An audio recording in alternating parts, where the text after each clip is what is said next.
awareness of the Atma. Manager, M, mind of man. Second, A, awareness of the Atma. I'll just read out what Swami said. Partial knowledge cannot be termed as awareness. Understanding everything in a holistic manner and knowing comprehensively from all possible angles would amount to awareness. Therefore, awareness of Atman means realizing the nature and potential of Atman completely. It is the realization that man is essentially a soul which has a body. The difference between the Western and Indian way of life is just this. The Western way of life says man is a body which has a soul. Bharatiya Samskriti tells us man is a soul which has a body. Which means soul is the basis and fundamental. Bodies will keep changing, just like the dresses change. Swami had given the example in the same discourse of the Taittiriya Upanishad. The Taittiriya Upanishad, the creation is elaborated as follows. Akashad vayuhu, vayor agnihi, agnirapaha, adya prithvi, prithivya aushadaya, aushadibhyo annam, annat purushaha. So, Akashad Vayu, from Akasha came wind, Vayor Agni, from wind came fire, Agne Rapa, from fire to water, Adya Prithvi, from water to earth, Prithivya Aushadaya, Aushadibhyo Annam, from earth to herbs, herbs to food, Annat Purushaha, from food came the human form.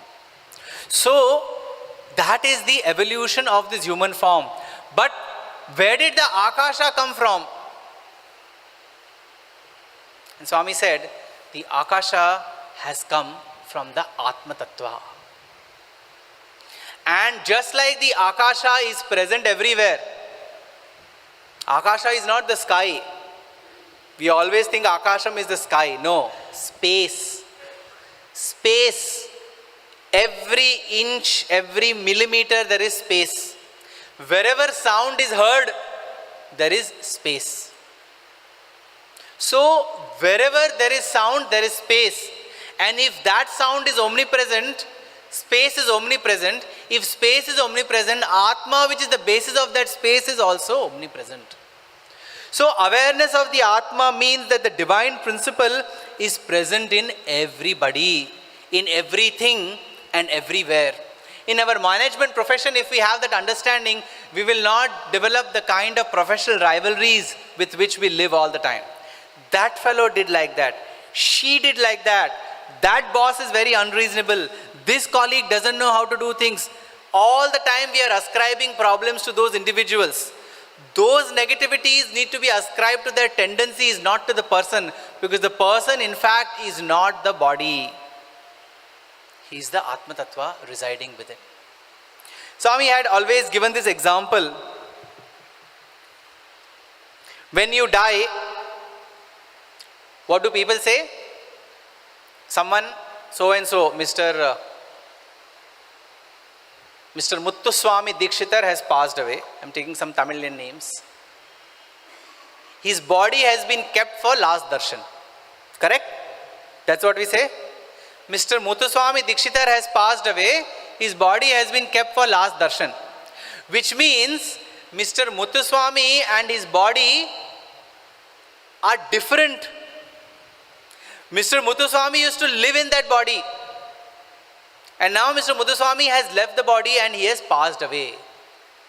In the Bhagavad Gita, Krishna had said, Mamai Vamsho Jiva Loke Jiva Bhuta Sanatana.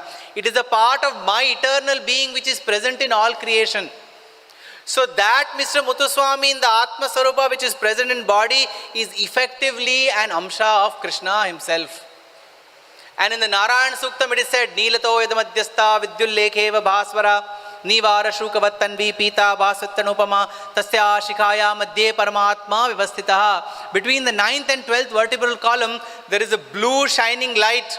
That is where Paramatma resides. Sa Brahma, Sa Shiva, Sa Hari, Sendra, Sokshara, Paramaswarat.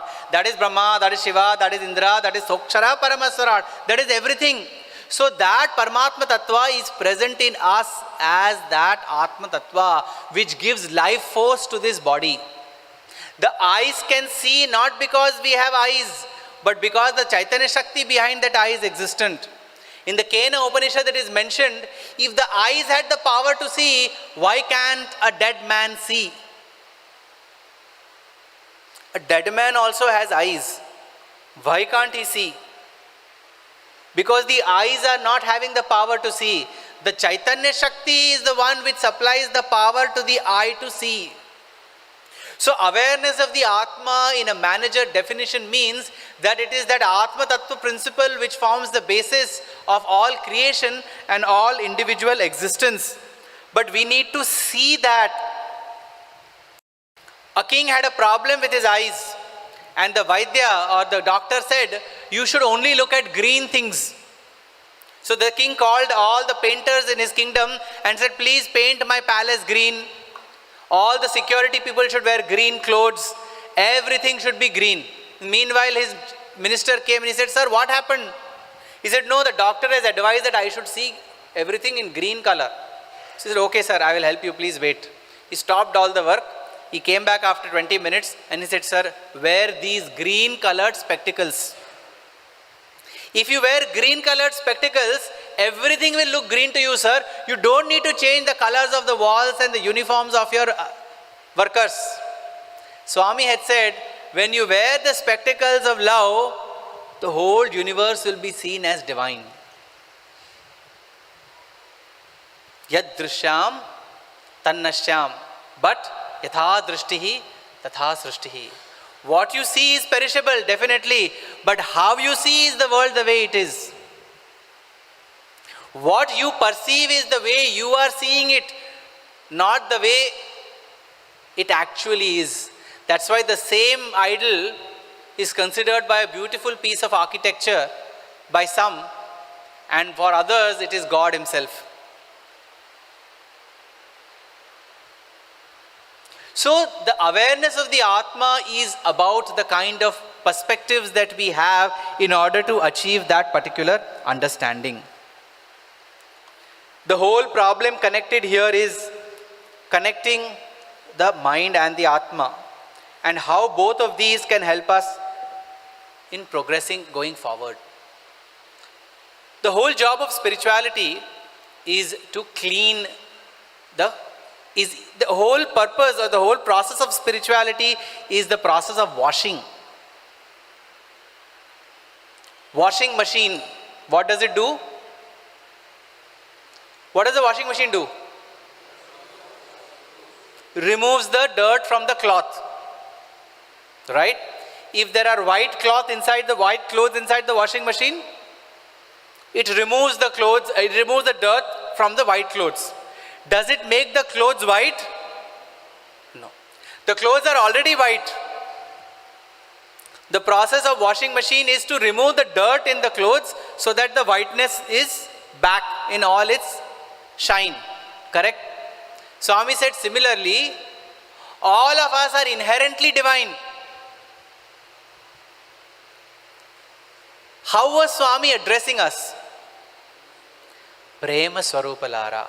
Sometimes Divyatma Swarupalara. Did he ever tell us, ladies and gentlemen? No. Did he ever tell us, brothers and sisters? No. Ladies and gentlemen is at the body level. Brothers and sisters is at the mental level. Divyatma Swarupalara is at the Atmic level. So when Swami is addressing us as Divyatma Swarupalara, he is directly talking to our souls, and he is disregarding the body and the mind that is complicating our personality, and he is directly addressing the soul and telling us that y'all are all inherently the white cloth on which these layers of dirt have been accumulated over several lifetimes. The objective of spirituality is only to wash this dirt clean and bring forth the whiteness. So we are not human beings working towards the divine destiny. We are divine beings leading a human existence. In the Prashantle Mandir, once Padmanabha Shastri, who was the Parchaka, he was doing puja. In that, we all say this when we do this archanam. Papoham, papakarmoham, papatma, papasambhava. I am a sinner, I am born in sin, I am leading a sinful life. I'm eking out a sinful existence. So Swami went and asked him, what are you chanting? So he repeated, he said, I heard that. Who told you to chant this? He said, Swami, it is given in the scriptures. Swami said, it is wrong. It is not papoham papa karmoham. It is praptoham prapta karmoham prapta atma prapta sambhava. I am born out of divinity. I am leading a divine life. I am moving towards a divine destiny. That is how Swami has reaffirmed the original message that we are not sinners in wallowing in sin. We are divine beings working towards a divine existence and working towards a divine destiny. So the whole job of spirituality is to remove this dirt from the white cloth. Whether we do bhajans, whether we do namasmarana, whether we do seva activities, whatever we do, if it does not remove this dirt of ignorance and shine forth our identity as the spiritual, our spiritual identity as the Atma Tattva, then all this spiritual process is meaningless. Because you are not doing namasmarana for Swami. We are not doing bhajans for Swami. We are not doing seva for Swami. We are doing all of this for our own selves so that we are able to see the divinity in ourselves and everybody else. In 2007, we were sitting in the bhajan hall after Akhand Bhajan. Swami came and Swami said, today all of you all have done Akhand Bhajan. Everybody is very happy. So we said, yes, Swami. Swami said, but this is not Akhanda Bhajan. This is Khanda Bhajan. Broken bhajan, partial bhajan, only 24 hours. Akhand bhajan starts from the womb and goes on till the tomb. It is a non-stop identification of yourself with your divine identity. And that is put inside you as a program, which is telling you with every breath, so I am that, I am divine, I am divine. No.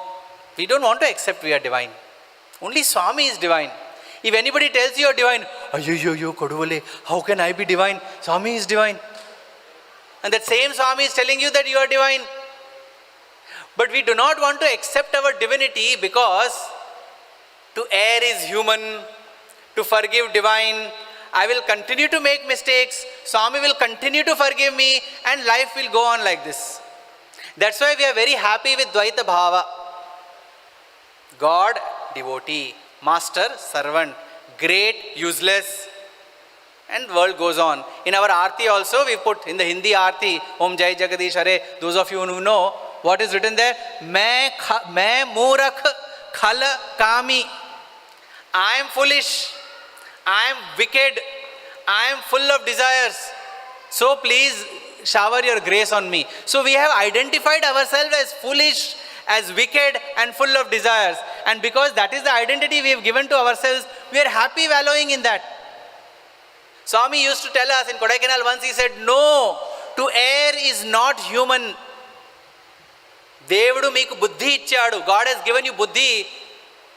You do not use it, then you are not a human being. That's why Swami always used to tell us, for the students, the most famous one-liner from Swami will be, Buddhi ledu. You don't have buddhi. So usually we will think, oh, you don't have brains, means you are foolish. It actually means you do not have the sense of discrimination between the right and wrong. So this entire concept of the awareness of the Atma is to enable us to realize that we are that and we are heading towards that. If that awareness and realization is not ingrained in our existence, then this entire purpose of seva, sadhana, namasmarana, likita japam, everything is incomplete. Why are we doing it? The very fact that we think that we are coming to Sundaram because we are contributing to Swami's mission is a fallacy. We are coming here because this is one of the only opportunities where we are getting to improve our own spiritual quotient. Because how many times in a day or how many times in a month are we getting an opportunity to do Swami's work or reaffirm our divine identity by doing things for others? By reliving the moments that we have spent with Swami. To expect Swami to reassert and recommunicate his divinity to you by miracles again and again is an absolutely foolish expectation. Do we keep telling Krishna to do that? Do we keep telling Shirdi Baba to do that? Do we keep expecting Rama to do that? then why should we keep expecting Swami to keep giving us signals that he is divine? His divine identity is already established. We have to see what we have to do so that we attain that divine identity. The objective of the Satyasai Seva organization is to provide a platform to you and me to work towards attaining our divine identity. In English, we've given the mission statement or the motto as transforming self to transform the world. Till we don't transform ourselves, world transformation is not possible. In Sanskrit, Vivekananda had given this identity long years ago. Atmano mokshartam jagatitaya cha. These are the twin pillars on which human life is based. We have to work towards our self-emancipation and we have to contribute to the well-being of the world. These are the two pillar objectives of human existence.